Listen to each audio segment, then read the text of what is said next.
Hello everyone, welcome to my channel. For those of you who don't know me, I'm Steph and I am the creator of all the crafty content that you see on this channel. Welcome to what I hope will be one of many one-on-one collaborations with my crafty friend on the other side of the world, Carrie Rhodes.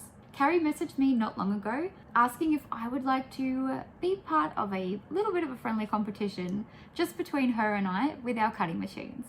As you can see, I have my Cricut Maker here, and if you're familiar with this channel, then you would know that I use my Cricut all the time for everything. It has changed the way I do my paper crafts and my card making. Now, Carrie has a Silhouette Cameo 3, and I am really not familiar with the software on those machines and what they're capable of. So I'm really excited to see what she comes up with for this challenge. We both started with an almost identical file, and I will tell you about that a little bit later. But since we started, we've had minimal contact, and I have no idea as of this point while I'm filming what she is making or planning to make. So I'm really excited to see what she comes up with. It would be funny if we made things that are fairly similar, but our styles I think are a little bit different. So I really can't wait to see what she's made. So let's have a peek at what I have made for you. It is this adorable little gift box. I'm pretty sure you could probably guess what has inspired the design for this already. And I have pinched a few ideas from a few of my other favorite crafters, and I'll mention them as we go along. So there we have it. Let's get started on how I made this box. We're going to start off by uploading the SVG and putting it into my design space. At this point, I had already purchased it, gotten the email to confirm with the link to download, and had downloaded it. And here we go. I have found it in my documents on my iPad, and now I am just going to give it a name as I put it into my design space. I'm just going to call it Treat Box.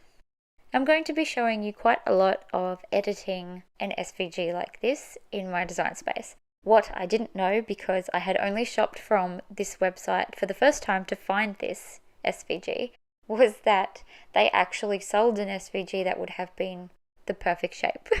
Perfect size, perfect shape and everything. But it was the first time I was on this website. They have hundreds of pages of SVGs. I obviously didn't have time to go through all of them. But I just so happened to, today, stumble across an SVG that would have been perfect for it. But anyway, as you can see, I'm playing around with this, and I'm just not going to be able to get it to the right height. I can make this image bigger and smaller, but the proportions change as soon as I hit that little unlock button, and then it makes it a bit of a weird shape. All I want to do with this is make the middle longer and taller. So what I'm doing here is I'm using a shape. It comes out as a square, and I unlock the proportions on this one, and then I stretch it out to be a nice big rectangle, and I'm just chopping the bottom and the top so that they will stay the same. I'm removing them out of the way, getting rid of all the excess, and as you can see, they are going to stay the same. I don't need to touch the top flaps and the bottom folds. They are going to stay the same. It's this middle section that I want to make a little bit different. So I just played around with the size a little bit until I thought the box looked like it would be the right height. One of the first steps I did that I haven't mentioned yet is that I took off all of the score lines as well. The slice feature in Design Space does not want to be used if there are score lines and other things attached to the shape you're trying to cut. So here I am just zooming in and making sure I'm getting that nice and straight, and I'm going to weld this back together. Once that's all good, I select the different parts and weld it, and once you weld, there is no going back. It just stays as one big piece. So all I really did for this is make the middle bigger, and I'm going to do the same with the score lines. The bottom score lines and the top score lines, they could stay exactly the same because the top and bottom of this SVG stayed the same. I didn't change them. So it's just the middle section that I'm going to work with again and doing the same thing, just making it longer. I do find with most SVGs after I download them that any score lines like this will actually be set to cut, and I don't like that very much. I prefer it to use my scoring tool. I don't have the scoring wheel, just the regular scoring pen, because I just find if it makes all those tiny cuts to make a score line and perforates my cardstock, I feel like it just weakens it a little bit. It's got all these little holes in it. I just want to make a fold, not fold a cut line, if that makes sense. I hope that makes sense. So here I am just making sure I attach all of those score lines right back in the places that I need them to be. I hope that didn't seem too fiddly. It was actually quite a smooth process to get done. I will just mention that when I downloaded this file, I looked through all of the information that usually comes with SVGs, and there was nothing that said that I couldn't edit the specific file. I will mention, however, that I don't plan on mass producing this, and I don't plan on selling it. I only edited it so that I could have a play with it myself and make this box, which turned out so cute I am never giving it away. And I know now in the future that they actually have a box the perfect size for me, so I will probably purchase that. Now that I was happy with the proportions of this box, I could lock my image, and then I could make it as big and small as I want, and it wouldn't make it go all bent and out of shape. It keeps these proportions perfectly. So then it was just a matter of deciding what I feel would be an exact size for this box. And then we have how big it's going to look on my mat for a bit of reference. I wanted to make this box a little bit special.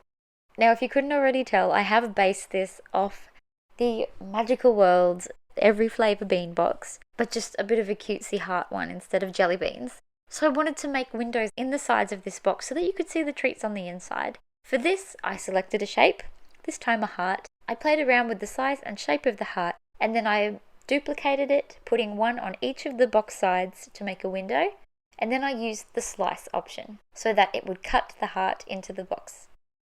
To do this, once again, I had to make sure that those score lines weren't attached to my main shape, but after I finished cutting all the hearts out, I then attached those score lines to make sure my machine knew that I wanted the lines to be scored onto my box. And there we have it. I deleted all the extra bits that I don't need in my machine to cut out. And as you can see the lines through the windows, so that means those areas are going to be cut out. And here we have it. It is being cut by my machine. I've had my Cricut for, I think, a little over 2 years now. I still just don't get sick of seeing it cut things out. It's amazing. So here we have it. This is what it looks like when it's done. And now I get to start decorating. So I'm just using some washi tape. And although it's already fairly low tack, I always run this tape either on my arm or on my clothes just to make it a little less sticky, so that it's not going to rip my cardstock as I pull it off. I'm going to just eyeball it and give myself a whole bunch of stripes. And here I am using my Picked Raspberries Distress Oxide ink on the exposed bits of cardstock to make a stripy pattern for my box.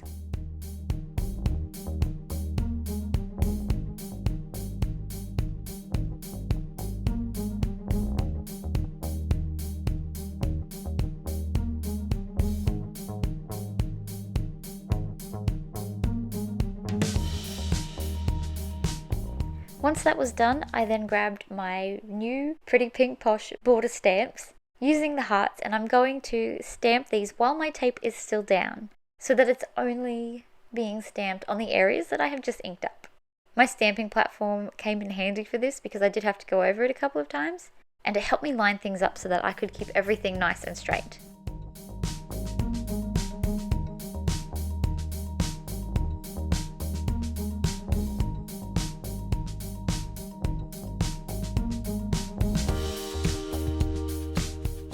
Let's have a peek at how that is turning out.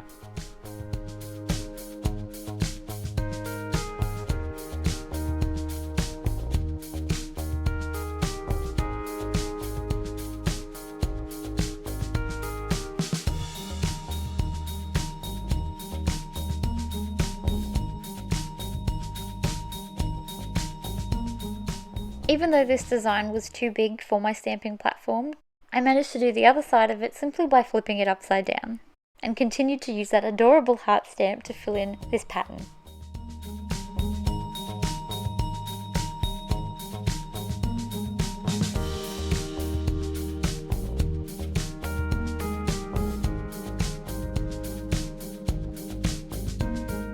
It was now time to put all those score lines to use that my machine had done for me.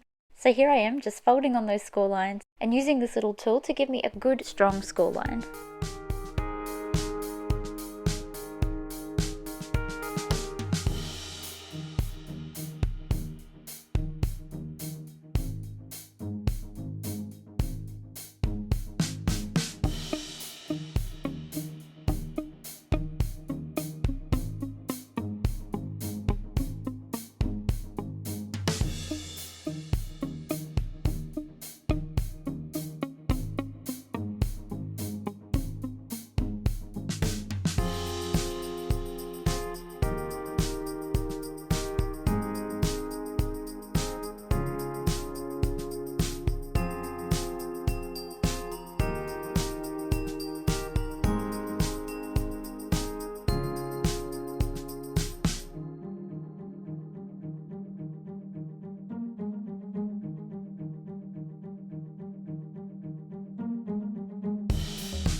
give my box some windows, I used some clear acetate and measured it to the size that I needed so that it would cover the hearts from the inside of the box. I then used some really thin double-sided tape around the edges of each window and a little bit around the outline of the heart to ensure that this acetate was nice and secure. Although I won't be putting food or anything in this box, you could probably put something like wrapped lollies in there and they would not fall out.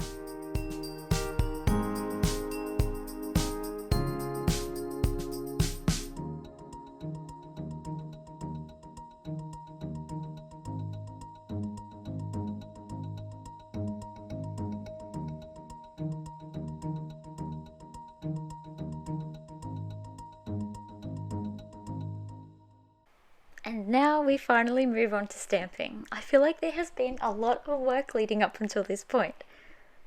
So for the little characters, I'm using the boy and girl from my Lawn Fawn screen time stamp set.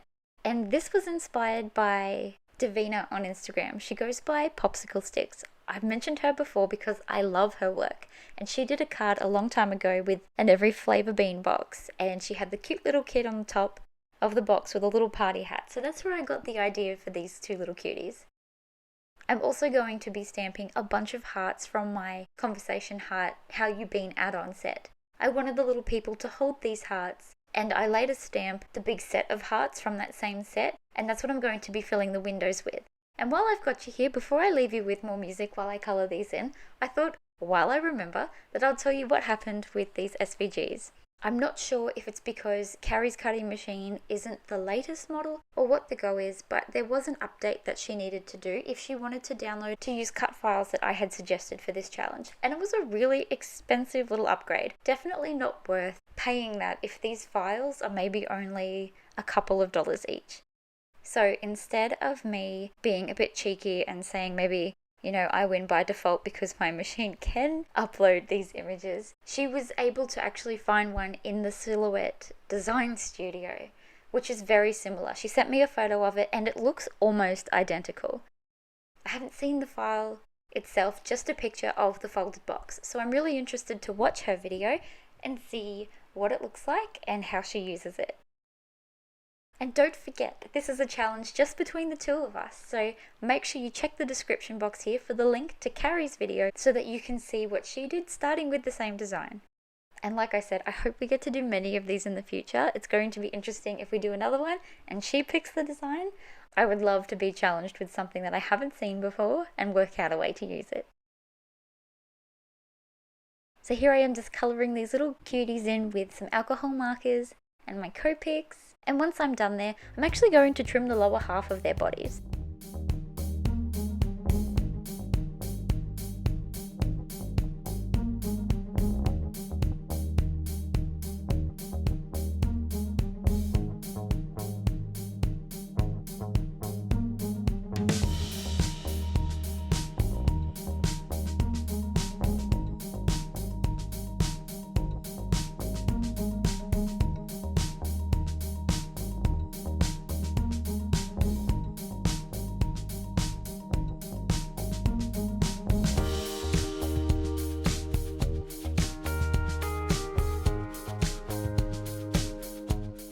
I know that looks a little bit weird, but it looked a little bit funny having the heart cover most of it and leaving a little bit out. So I just thought it would make it look neater if that piece wasn't even there. So after I trim them from the waist down, these poor little people, I'm then going to use my craft knife. Oh my goodness, these poor people. And I'm going to cut around their arms like some kind of cute character butcher so that they can hold onto these hearts.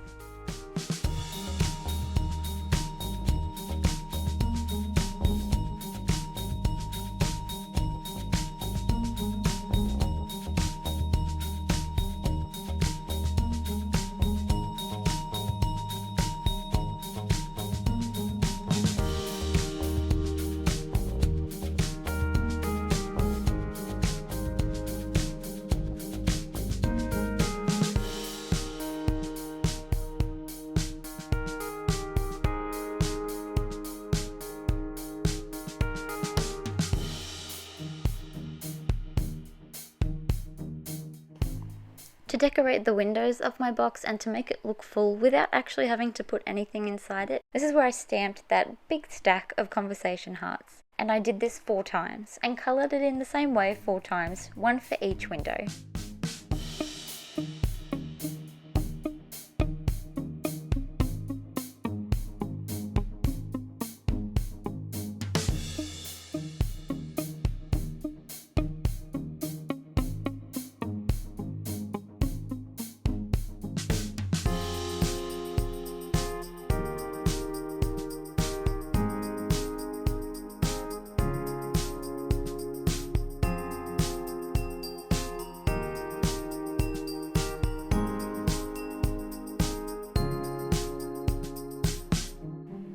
Being a 3D project, this box already had a lot of dimension, but I didn't want my images around the outside of the box to be flat. I wanted them to also have dimension, so I'm using some little double-sided foam squares on the backs of my little characters before I stick them on the top of the box.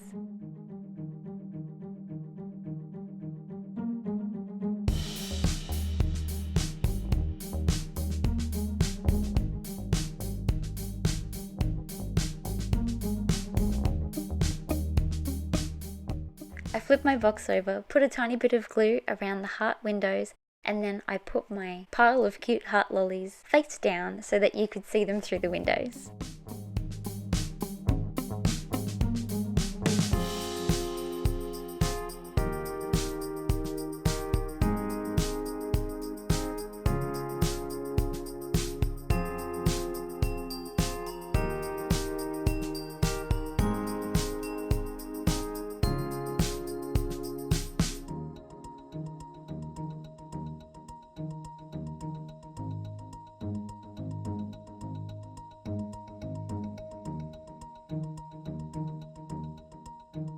I knew that I wanted to stick a cute little banner on the front with a tiny sentiment, but I really didn't know what sentiment to put.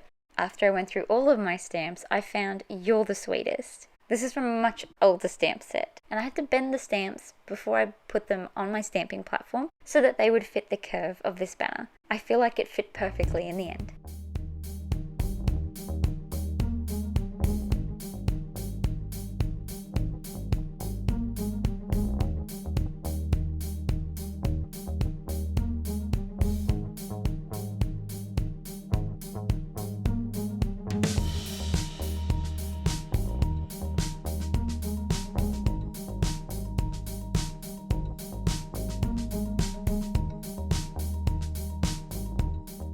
At this point, my box was fully decorated, and all that was left to do was grab some double-sided tape and start folding it into its 3D shape.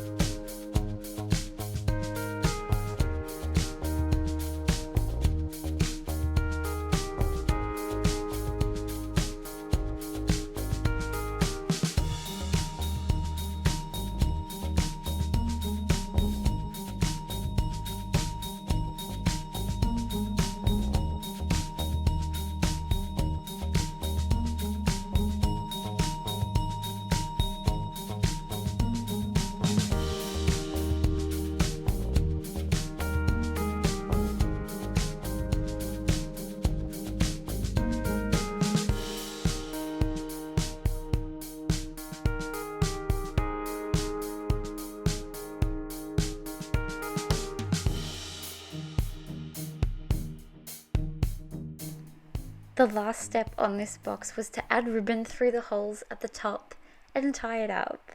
And then this box was complete. I am so happy with how this turned out. I loved doing this challenge so much with Carrie.